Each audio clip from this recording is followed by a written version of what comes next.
ओम शांति। 24 मार्च 2025 के ईश्वरीय महावाक्य। पहले सुनते हैं आज की मुरली से होमवर्क। बाबा ने कहा, यह ज्ञान तुम्हें शीतल बनाता है।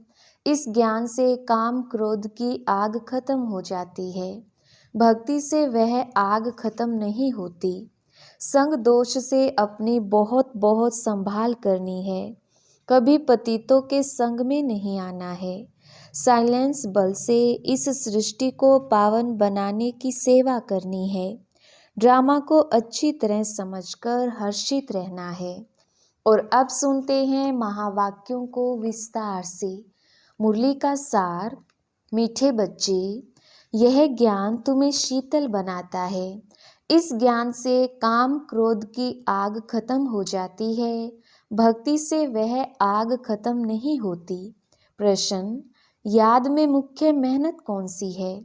उत्तर, बाप की याद में बैठते समय देह भी याद ना आए। आत्म अभिमानी बन बाप को याद करो, यही मेहनत है। इसमें ही विघ्न पड़ता है, क्योंकि आधा कल्प देह अभिमानी रहे हो। भक्ति माना ही देह की याद। ओम शांति।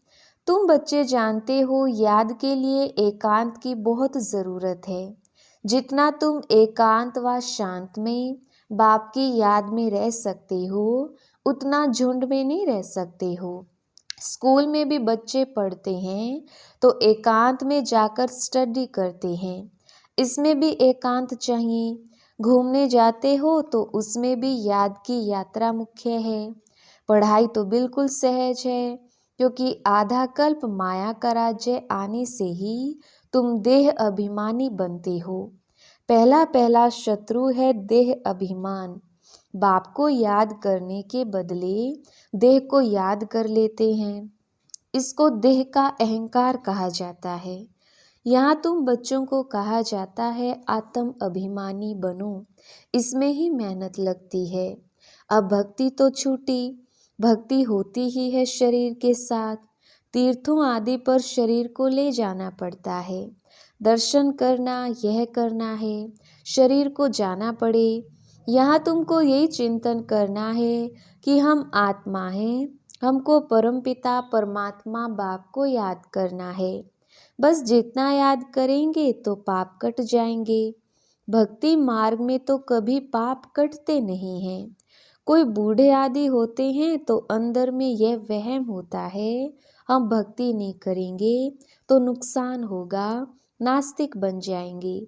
भक्ति की जैसे आग लगी हुई है और ज्ञान में है शीतलता।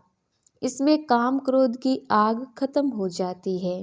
भक्ति मार्ग में मनुष्य कितनी भावना रखते हैं, मेहनत करते हैं। समझो बद्रीनाथ पर गए, मूर्ति का साक्षात्कार हुआ, फिर क्या? झट भावना बन जाती है। फिर बद्रीनाथ के सिवाय और कोई की याद बुद्धि में नहीं रहती। आगे तो पैदल जाते थे। बाप कहते हैं, मैं अल्प काल के लिए मनोकामना पूरी कर देता हूँ, साक्षात्कार कराता हूँ, बाकी मैं इनसे मिलता नहीं हूँ। मेरे बिगर वर्षा थोड़ी मिलेगा। वर्षा तो तुमको मेरे से मिलना है ना। यह तो सभी देहधारी हैं। वर्षा एक ही बाप रचता से मिलता है। बाकी जो भी हैं जड़ अथवा चैतन्य, वह सारी है रचना। रचना से कभी वर्षा मिल ना सके। पतित पावन एक ही बाप है।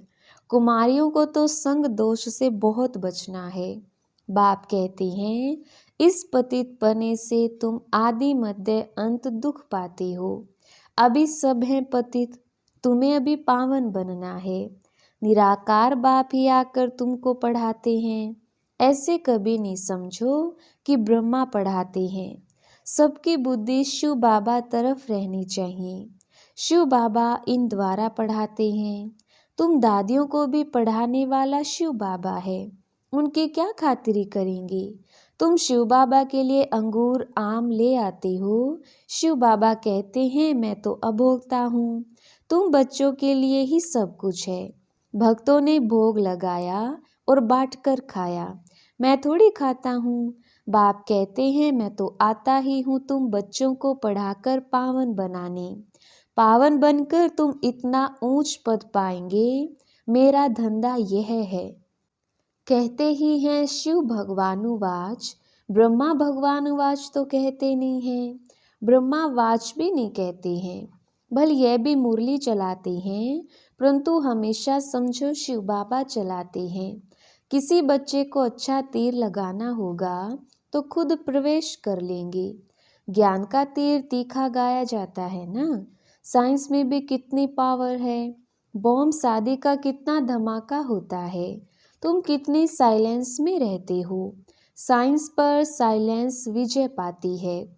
तुम इस सृष्टि को पावन बनाते हो। पहले तो अपने को पावन बनाना है। ड्रामानुसार पावन भी बनना ही है, इसलिए विनाश भी नूंदा हुआ है। ड्रामा को समझकर बहुत हर्षित रहना चाहिए। अभी हमको जाना है शांति धाम। बाप कहते हैं वह तुम्हारा घर है। घर में तो खुशी से जाना चाहिए ना। इसमें देही अभिमानी बनने की बहुत मेहनत करनी है। इस याद की यात्रा पर ही बाबा बहुत जोर देते हैं। इसमें ही मेहनत है। बाप पूछते हैं चलते फिरते याद करना सहज है या एक जगह बैठकर याद करना सहज है। भक्ति मार्ग में भी कितनी माला फेरते हैं, राम राम जपते रहते हैं, फायदा तो कुछ भी नहीं। बाप तो तुम बच्चों को बिल्कुल सहज युक्ति बतलाते हैं। भोजन बनाओ, कुछ भी करो, बाप को याद करो। भक्ति मार्ग में श्रीनाथ द्वारे में भोग बनाते हैं, मुंह को पट्टी बांध देते हैं, जरा भी आवाज ना हो। वह है भक्ति मार्ग। तुमको तो बाप को याद करना है। वो लोग इतना भोग लगाते हैं, फिर वह कोई खाते थोड़ी हैं। पंडे लोगों के कुटुंब होते हैं, वह खाते हैं। तुम यहाँ जानते हो हमको शिव बाबा पढ़ाते हैं। भक्ति में थोड़ी ये समझते हैं कि हमको शिव बाबा पढ़ाते हैं। बल शिव पुराण बनाया है, परंतु उनमें शिव पार्वती, शिव शंकर सब मिला दिया है। वह पढ़ने से कोई फायदा नहीं होता है। हर एक को अपना शास्त्र पढ़ना चाहिए। भारतवासियों की है एक गीता, क्रिश्चियन का बाइबल एक होता है। देवी देवता धर्म का शास्त्र है गीता, उसमें ही नॉलेज है। नॉलेज ही पढ़ी जाती है। तुमको नॉलेज पढ़नी है। लड़ाई आदि की बातें जिन किताबों में हैं, उससे तुम्हारा कोई काम ही नहीं है। हम हैं योग बल वाले, फिर बाहुबल वालों की कहानियाँ क्यों सुने। तुम्हारी वास्तव में लड़ाई है नहीं। तुम योग बल से 5 विकारों पर विजय पाते हो। तुम्हारी लड़ाई है 5 विकारों से। वह तो मनुष्य से लड़ाई करते हैं। तुम अपने विकारों से लड़ाई लड़ते हो। ये बातें सन्यासी आदि समझ ना सकें। तुमको कोई ड्रिल आदि भी नहीं सिखाई जाती है। तुम्हारी ड्रिल है ही एक, तुम्हारा है ही योग बल। याद के बल से 5 विकारों पर जीत पाते हो। ये 5 विकार दुश्मन है। उनमें भी नंबर 1 है देह अभिमान। बाप कहते हैं तुम तो आत्मा हो ना। तुम आत्मा आती हो, आकर गर्भ में प्रवेश करती हो। मैं तो इस शरीर में विराजमान हुआ हूँ। मैं कोई गर्भ में थोड़ी जाता हूँ। सत्युग में तुम गर्भ महल में रहते हो, फिर रावण राज्य में गर्भ जेल में जाते हो। मैं तो प्रवेश करता हूँ। इसको दिव्य जन्म कहा जाता है। ड्रामानुसार मुझे इसमें आना पड़ता है। इसका नाम ब्रह्मा रखता हूँ क्योंकि मेरा बना है ना। एडॉप्ट होते हैं तो नाम कितने अच्छे अच्छे रखते हैं। तुम्हारे भी बहुत अच्छे अच्छे नाम रखे। लिस्ट बड़ी वंडरफुल आई थी संदेशी द्वारा। बाबा को सब नाम थोड़ी याद हैं। नाम से तो कोई काम नहीं, शरीर पर नाम रखा जाता है ना। अब तो बाप कहते हैं अपने को आत्मा समझो, बाप को याद करो बस। तुम जानते हो हम पूज्य देवता बनते हैं, फिर राज्य करेंगे, फिर भक्ति मार्ग में हमारे ही चित्र बनाएंगे। देवियों के बहुत चित्र बनाते हैं। आत्माओं की भी पूजा होती है। मिट्टी के शालिग्राम बनाते हैं, फिर रात को तोड़ डालते हैं। देवियों को भी सजाकर पूजा कर फिर समुद्र में डाल देते हैं। बाप कहते हैं मेरा भी रूप बनाकर खिला पिलाकर फिर मुझे कह देते ठिक्कर भीतर में है। सबसे दुर्दशा तो मेरी करते हैं। तुम कितने गरीब बन गई हो। गरीब ही फिर ऊंच पद पाते हैं। साहूकार मुश्किल उठाते हैं। बाबा भी साहूकारों से इतना लेकर क्या करेंगे। यहाँ तो बच्चों के बूंद बूंद से यह मकान आदि बनते हैं। कहते हैं बाबा हमारी एक ईंट लगा दो। समझते हैं रिटर्न में हमको सोने चांदी के महल मिलेंगे। वहाँ तो सोना ढेर रहता है। सोने की ईंटें होंगी तब तो मकान बनेंगे। तो बाप बहुत प्यार से कहते हैं मीठे मीठे बच्चों अब मुझे याद करो। अब नाटक पूरा होता है। बाप गरीब बच्चों को साहूकार बनने की युक्ति बताते हैं। मीठे बच्चे तुम्हारे पास जो कुछ भी है ट्रांसफ़र कर दो। यहाँ तो कुछ भी रहना नहीं है। यहाँ जो ट्रांसफ़र करेंगे वह नई दुनिया में तुमको 100 गुना होकर मिलेगा। बाबा कुछ मांगते नहीं हैं, वह तो दाता है। यह युक्ति बताई जाती है। यहाँ तो सब मिट्टी में मिल जाना है। कुछ ट्रांसफ़र कर देंगे तो तुमको नई दुनिया में मिलेगा। इस पुरानी दुनिया के विनाश का समय है। ये कुछ भी काम में नहीं आएगा। इसलिए बाबा कहते हैं घर घर में यूनिवर्सिटी कम हॉस्पिटल खोलो जिससे हेल्थ और वेल्थ मिलेगी। यही मुख्य है। अच्छा मीठे मीठे सिकिलदे बच्चों प्रति माता पिता बाप दादा का याद प्यार और गुड मॉर्निंग। रूहानी बाप की रूहानी बच्चों को नमस्ते।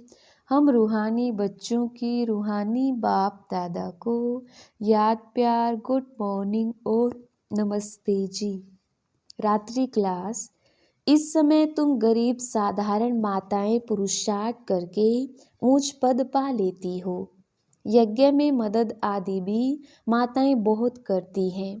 पुरुष बहुत थोड़े हैं जो मददगार बनते हैं। माताओं को वारिस बने का नशा नहीं रहता। वह बीज बोती रहती अपना जीवन बनाती रहती। तुम्हारा ज्ञान है यथार्थ, बाकी है भक्ति। रूहानी बाप ही आकर ज्ञान देते हैं। बाप को समझें तो बाप से वर्षा जरूर लेवें। तुमको बाप पुरुषार्थ कराते रहते हैं, समझाते रहते हैं। टाइम वेस्ट मत करो। बाप जानते हैं कोई अच्छे पुरुषार्थी हैं, कोई मीडियम, कोई थर्ड। बाबा से पूछें तो बाबा झट बता दे तुम फर्स्ट हो या सेकंड हो या थर्ड हो। किसको ज्ञान नहीं देते हो तो थर्ड क्लास ठहरे। सबूत नहीं देते तो बाबा जरूर कहेंगे ना। भगवान आकर जो ज्ञान सिखलाते हैं वो फिर प्राय लोप हो जाता है। ये किसको भी पता नहीं है। ड्रामा के प्लान अनुसार ये भक्ति मार्ग है। इनसे कोई मुझे प्राप्त कर नहीं सकता। सत्युग में कोई जा नहीं सकता। अभी तुम बच्चे पुरुषार्थ कर रहे हो। कल्प पहले मिसल जितना जिसने पुरुषार्थ किया है उतना करते रहते हैं। बाप समझ सकते हैं अपना कल्याण कौन कर रहे हैं। बाप तो कहेंगे रोज इन लक्ष्मी नारायण के चित्र के आगे आकर बैठो। बाबा आपकी श्रीमत पर यह वर्षा हम जरूर लेंगे। आप समान बनाने की सर्विस का शौक जरूर चाहिए। सेंटर्स वालों को भी लिखता हूँ। इतने वर्ष पढ़े हो, किसको पढ़ा नहीं सकते हो तो बाकी पढ़े क्या हो। बच्चों की उन्नति तो करनी चाहिए ना। बुद्धि में सारा दिन सर्विस के ख्याल चलने चाहिए। तुम वानप्रस्थी हो ना। वानप्रस्थियों के भी आश्रम होते हैं। वानप्रस्थियों के पास जाना चाहिए। मरने के पहले लक्ष्य तो बता दो। वाणी से परे तुम्हारी आत्मा जाएगी कैसे। पतित आत्मा तो जा ना सके। भगवानुवाच मामेकम याद करो तो तुम वानप्रस्थ में चले जाएंगे। बनारस में भी सर्विस ढेर है। बहुत साधु लोग काशीवास के लिए वहाँ रहते हैं। सारा दिन कहते रहते हैं शिव काशी विश्वनाथ गंगा। तुम्हारे अंदर में सदैव खुशी की ताली बजती रहनी चाहिए। स्टूडेंट हो ना, सर्विस भी करते हैं, पढ़ते भी हैं, बाप को याद करना है, वर्षा लेना है। हम अब शिव बाबा के पास जाते हैं, यह मन मना भाव है, परंतु बहुतों को याद रहती नहीं है, झरमोई झगमोई करते रहते। मूल बात है याद की, याद ही खुशी में लाएगी। सभी चाहते तो हैं कि विश्व में शांति हो। बाबा भी कहते हैं उन्हें समझाओ कि विश्व में शांति अब स्थापन हो रही है। इसलिए बाबा लक्ष्मी नारायण के चित्र को जास्ती महत्व देते हैं। बोलो, यह दुनिया स्थापन हो रही है जहाँ सुख शांति पवित्रता सब था। सभी कहते हैं विश्व में शांति हो, प्राइज भी बहुतों को मिलती रहती है। वर्ल्ड में पीस स्थापन करने वाला तो मालिक होगा ना। इनों के राज्य में विश्व में शांति थी, एक भाषा, एक राज्य, एक धर्म था, बाकी सभी आत्माएं निराकारी दुनिया में थी। ऐसी दुनिया किसने स्थापन की थी? पीस किसने स्थापन की थी? फॉरेनर्स भी समझेंगे यह पैराडाइज था, इनों का राज्य था। वर्ल्ड में पीस तो अब स्थापन हो रही है। बाबा ने समझाया था प्रभात फेरी में भी यह लक्ष्मी नारायण का चित्र निकालो, जो सभी के कानों में आवाज पड़े कि यह राज्य स्थापन हो रहा है, नरक का विनाश सामने खड़ा है। यह तो जानते हैं ड्रामा अनुसार शायद देरी है, बड़ों के तकदीर में अभी नहीं है, फिर भी बाबा पुरुषार्थ कराते रहते हैं। ड्रामा अनुसार सर्विस चल रही है। अच्छा, गुड नाइट। धारणा के लिए मुख्य सार। पहला पॉइंट, संग दोष से अपनी बहुत संभाल करनी है। कभी पतितों के संग में नहीं आना है। साइलेंस बल से इस सृष्टि को पावन बनाने की सेवा करनी है। दूसरा पॉइंट, ड्रामा को अच्छी तरह समझकर हर्षित रहना है। अपना सब कुछ नई दुनिया के लिए ट्रांसफर करना है। वरदान, बाप द्वारा सफलता का तिलक प्राप्त करने वाले सदा आज्ञाकारी दिल तखत नशीन भव। विस्तार, भाग्य विधाता बाप रोज अमृत वेले अपने आज्ञाकारी बच्चों को सफलता का तिलक लगाते हैं। आज्ञाकारी ब्राह्मण बच्चे कभी मेहनत व मुश्किल शब्द मुख से तो क्या संकल्प में भी नहीं ला सकते हैं। वह सहज योगी बन जाते हैं। इसलिए कभी भी दिल शिकस्त नहीं बनो, लेकिन सदा दिल तखत नशीन बनो, रहम दिल बनो। अहम भाव और वहम भाव को समाप्त करो। स्लोगन, विश्व परिवर्तन की डेट नहीं सोचो, स्वयं के परिवर्तन की घड़ी निश्चित करो। अव्यक्त इशारे, सत्यता और सभ्यता रूपी कल्चर को अपनाओ। जो प्योरिटी की पर्सनालिटी से संपन्न रॉयल आत्माएं हैं, उन्हें सभ्यता की देवी कहा जाता है। उनमें क्रोध विकार की इम्प्योरिटी भी नहीं हो सकती। क्रोध का सूक्ष्म रूप ईर्ष्या, द्वेष, घृणा भी अगर अंदर में है तो वह भी अग्नि है जो अंदर ही अंदर जलाती है। बाहर से लाल पीला नहीं होता, लेकिन काला होता है।